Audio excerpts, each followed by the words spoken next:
नमः संस्कृताय मित्राणि सर्वेभ्यो नमः। मित्रों नमस्कार। मैं तक्षशिला अध्ययन केंद्र गोरीवाला की तरफ से युधिष्ठिर शर्मा संस्कृत की क्लास में आपका हार्दिक स्वागत करता हूं। मित्रों संस्कृत की रीट के संबंधित एचटेट सीटेट प्रतियोगिता परीक्षाओं के संबंधित इस क्लास को शुरू करने जा रहे हैं। इस क्लास की शुरुआत में गणेश जी का नाम लेके सभी देवी देवताओं का नाम लेते हुए ये क्लास शुरू करने जा रहे हैं। तो आप सभी को इस क्लास में एक बार फिर से तक्षशिला अध्ययन केंद्र गोरीवाला की तरफ से हार्दिक स्वागत करता हूं। मित्रों ये संस्कृत की क्लास जो है हम संस्कृत का प्रवेश यानी कि संस्कृत विषय का प्रवेश एकदम जीरो से स्टार्ट करने जा रहे हैं, एकदम जीरो से शुरुआत करने जा रहे हैं और सभी प्रतियोगिता परीक्षाओं के लिए ये क्लास एकदम बराबर रहेगी, क्योंकि इस क्लास के अंतर्गत हम संस्कृत के कोई भी एक छोटे से विषय को भी छोड़ने वाले नहीं है।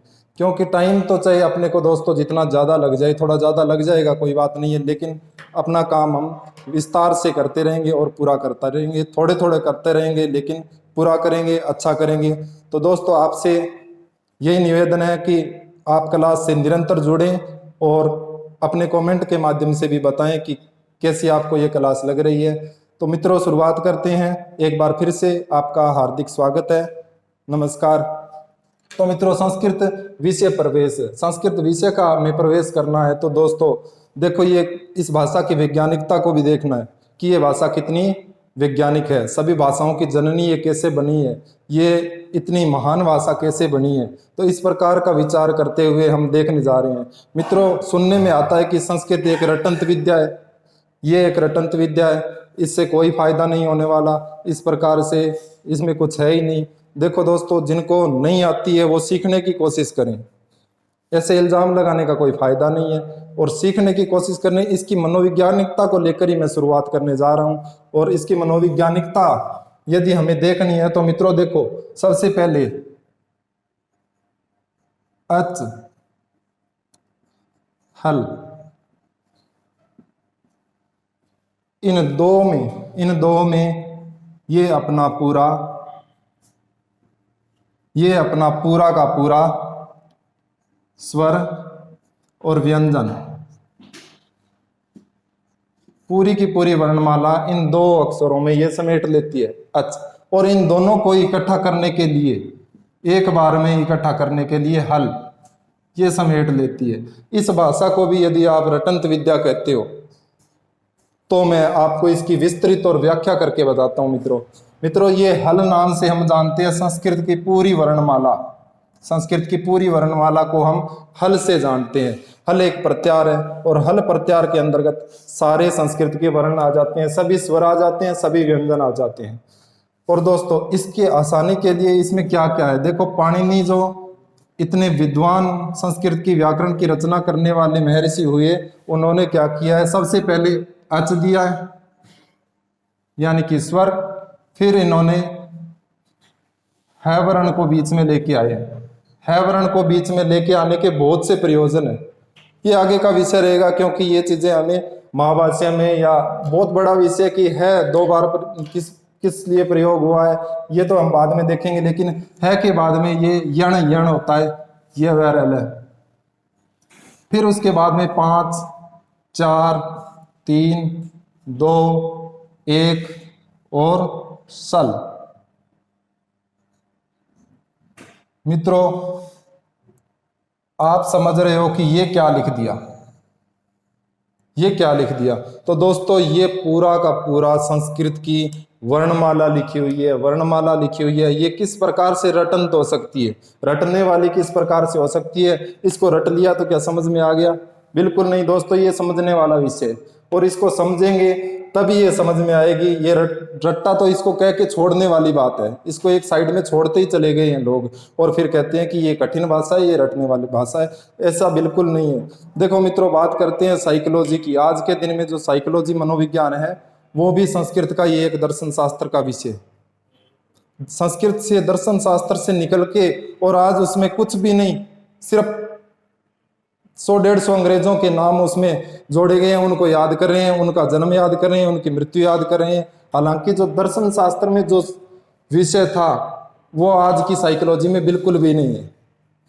तो उसी के संबंध में मैं इसकी व्याख्या करने जा रहा हूं कि इस दोस्तों ये अच जो लिखा है ये सारे स्वर है। संस्कृत वर्णमाला में इसके लिए 4 सूत्र दिए, अ ई उण। दूसरा सूत्र री दृक। तीसरा सूत्र ए ओंग। चौथा सूत्र ऐ औच।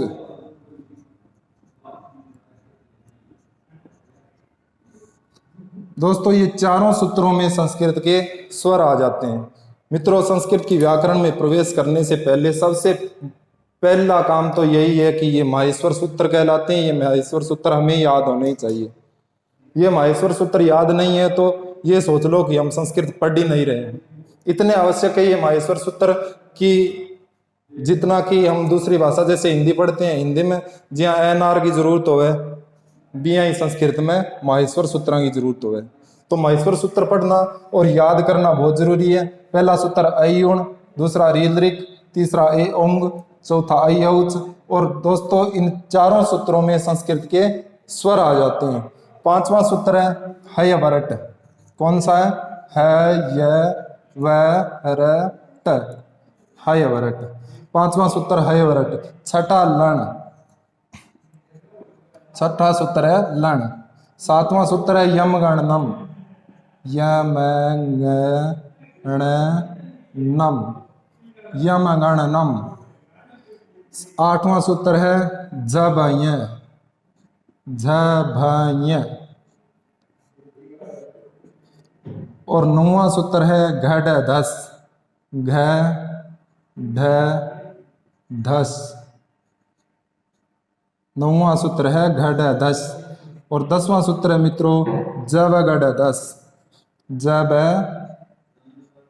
ग ड दस, जब गड दस। 11वां सूत्र होगा, थोड़ा लंबा सूत्र है, इस साइड में लिख देता हूं। 11वां सूत्र है ख फ छ ठ थ च ट तौ। ख फ छ ठ थ च ट तौ। 12वां सूत्र है कपय। 13वां सूत्र है स स सर।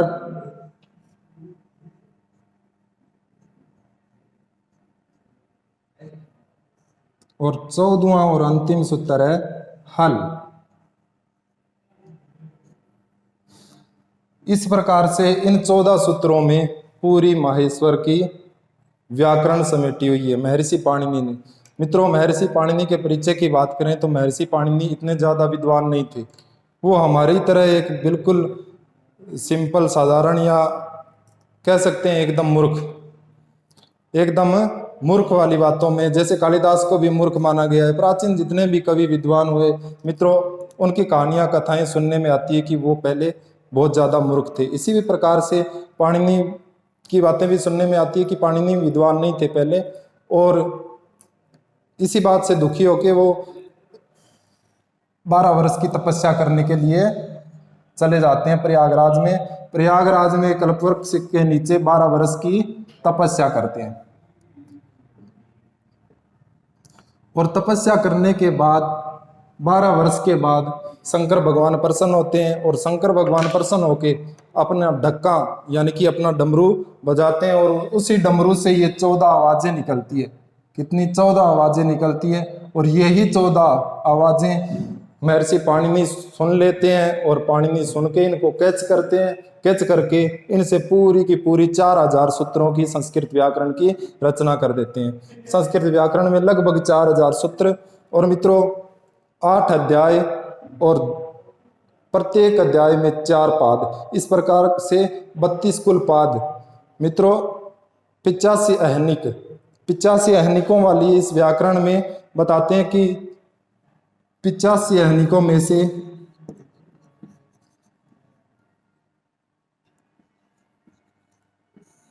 85 अहनिकों में से वर्तमान में प्राप्त होते हैं 84 अहनिक।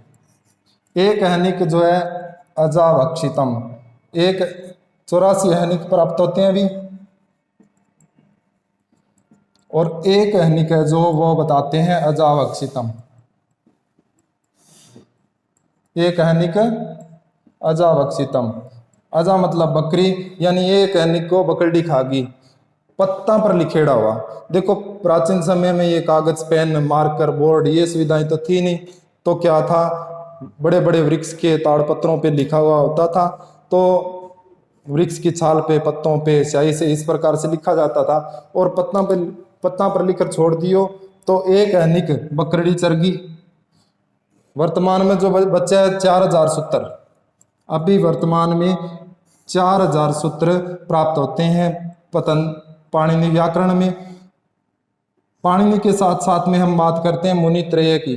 देखो मित्रों, इस लौकिक व्याकरण के अंदर, लौकिक व्याकरण को, लौकिक व्याकरण के अंतर्गत पाणिनि, कात्यायन और पतंजलि,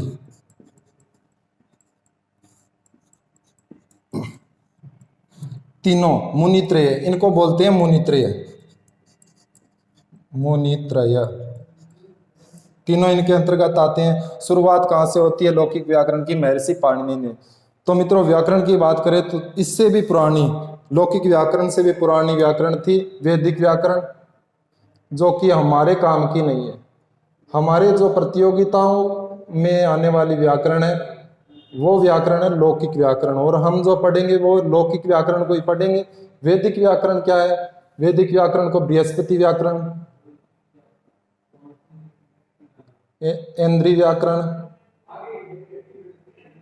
इंद्रिय व्याकरण इत्यादि नाम देते हैं, लेकिन ये अपने काम की चीज नहीं है, ये तो अलग ही विषय है। अपने काम की बात जो है वो लौकिक व्याकरण ही है।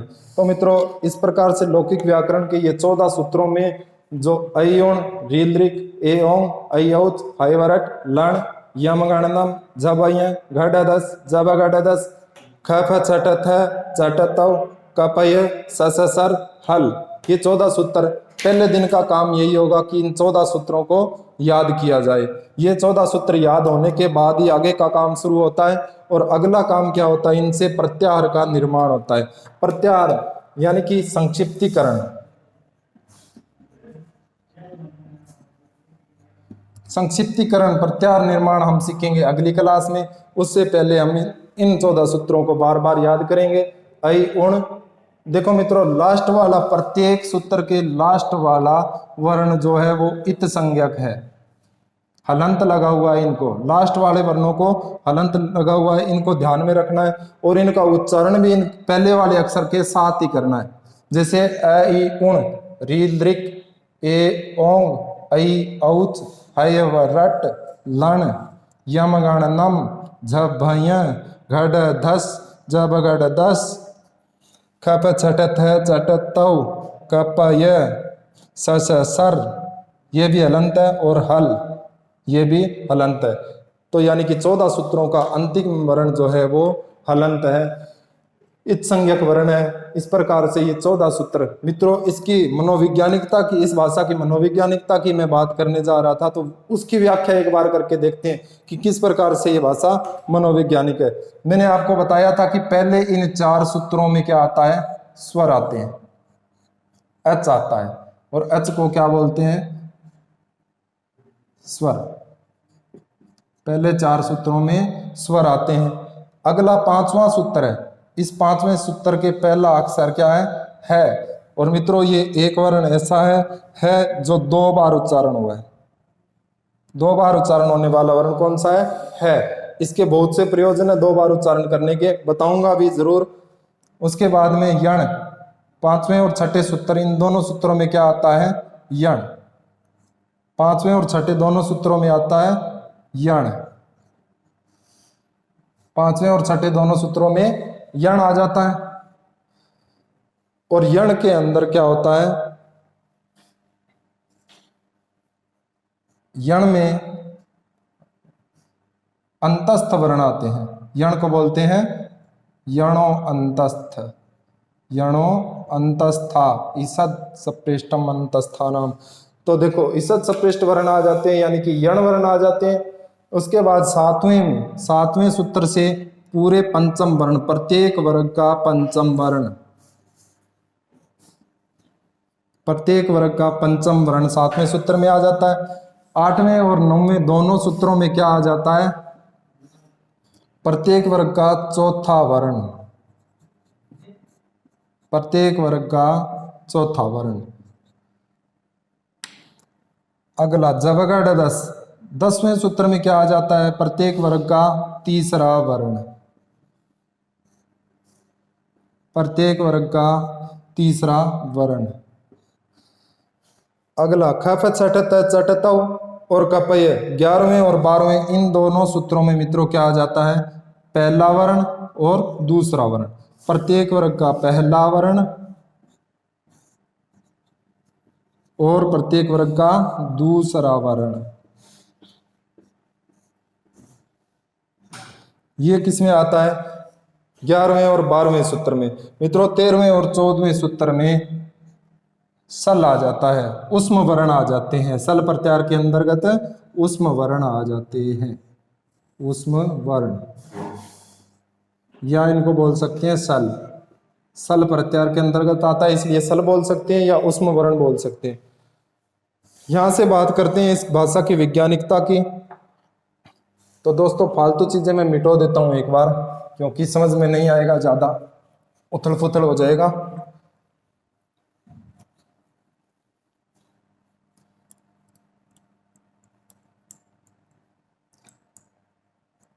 देखिए अयुण रीलरिक एवं अयोच, इन 4 सूत्रों में स्वर आ गए। फिर 5वें सूत्र में पहला वर्ण है, और फिर इन 5वें और 6ठे दोनों सूत्रों में यण अंतस्थ वर्ण आ जाते हैं, अंतस्थ वर्ण आ जाते हैं। फिर 7वें सूत्र में पंचम वर्ण आ जाता है, प्रत्येक वर्ग का 5वां वर्ण। जैसे क वर्ग 5 होते हैं, वर्ग कितने? 5। कौन से? क वर्ग, च वर्ग, प वर्ग, ट वर्ग, त वर्ग। इनका प्रत्येक वर्ग का 5वां वर्ण, प्रत्येक वर्ग का 5वां वर्ण कौन से सूत्र में आता है? 7वें सूत्र में आता है। 7वें सूत्र यमगणनम में, यमगणनम, प्रत्येक वर्ग का 5वां वर्ण यमगणनम, यानी कि 7वां सूत्र है। 7वें सूत्र में आता है। कहां पे? 7वें सूत्र, 7वां सूत्र। प्रत्येक वर्ग का चौथा वर्ण मित्रों, और प्रत्येक वर्ग का चौथा वर्ण आता है 8वें और 9वें सूत्र में। प्रत्येक वर्ग का चौथा वर्ण 8वें प्लस 9वें सूत्र में।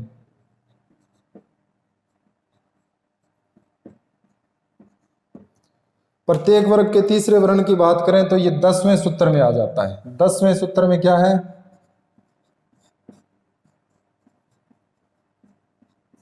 10वें सूत्र में प्रत्येक वर्ग का तीसरा वर्ण, ये लिखा हुआ है यहाँ पे, प्रत्येक वर्ग का तीसरा वर्ण। ये किस में आता है? 10वें सूत्र में। 11वें और 12वें सूत्र में 2 वर्ण आते हैं, एक तो प्रत्येक वर्ग का पहला वर्ण और प्रत्येक वर्ग का दूसरा वर्ण। ये 2 किस में आते हैं? 11वें और 12वें सूत्र में। 13वां और 14वां सूत्र जो है, इस सूत्र में उष्म वर्ण आ जाते हैं, उष्म वर्ण आ जाते हैं, यानी कि सल प्रत्याहार आ जाते हैं।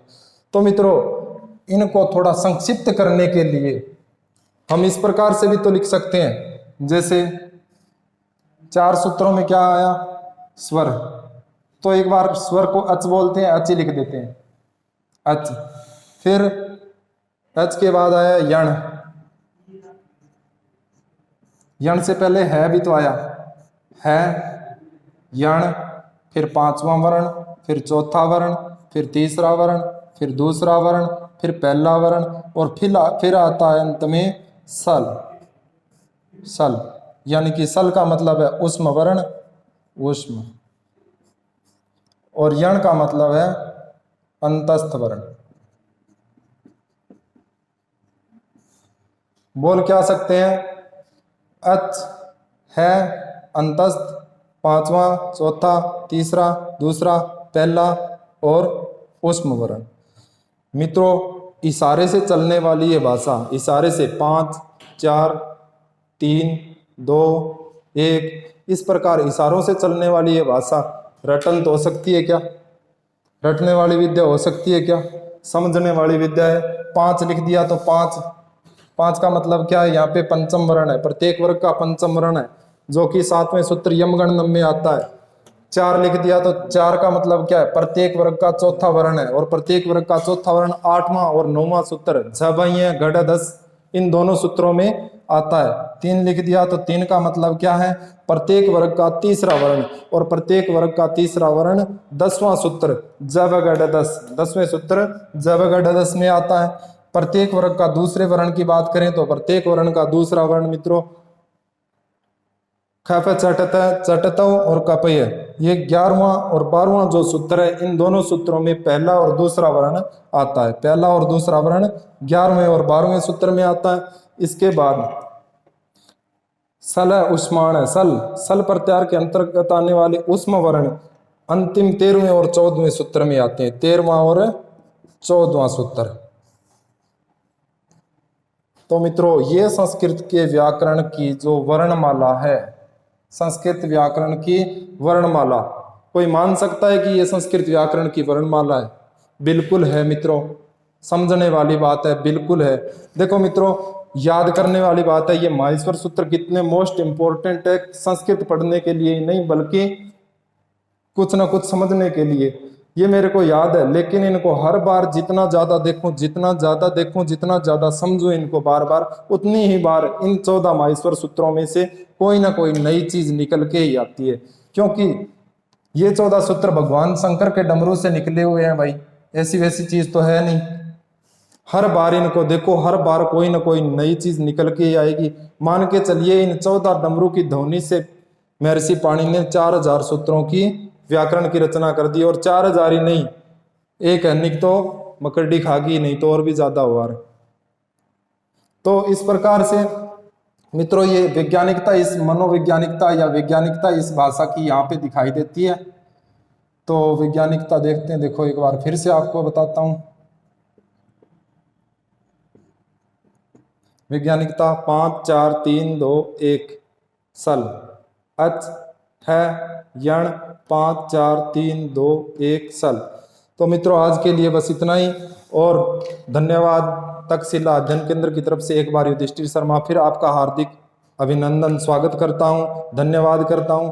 और मित्रों, अगली क्लास के साथ पुनः मिलते हैं, और तब तक के लिए आपका और मेरा, हमारा काम क्या रहेगा? इन 14 माहेश्वर सूत्रों को याद करना, क्योंकि इन माहेश्वर सूत्रों को याद करने के बिना हम आगे बिल्कुल भी नहीं चल सकते, क्योंकि इन्हीं से हम अगला जो विषय वो बनाने वाले हैं। हमारा अगला विषय रहेगा प्रत्याहार।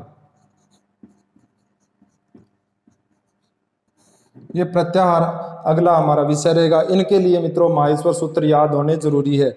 मेरे को पता है आप सभी को माहेश्वर सूत्र तो याद है ही, क्योंकि माहेश्वर सूत्र संस्कृत पढ़ने वाले को तो याद होंगे ही होंगे, और जिसको याद नहीं होंगे तो समझ लो वो संस्कृत पढ़ ही नहीं रहा है। तो आज के लिए मित्रों बस इतना ही। आशा करता हूँ आपको ये क्लास समझ में आएगी। धन्यवाद।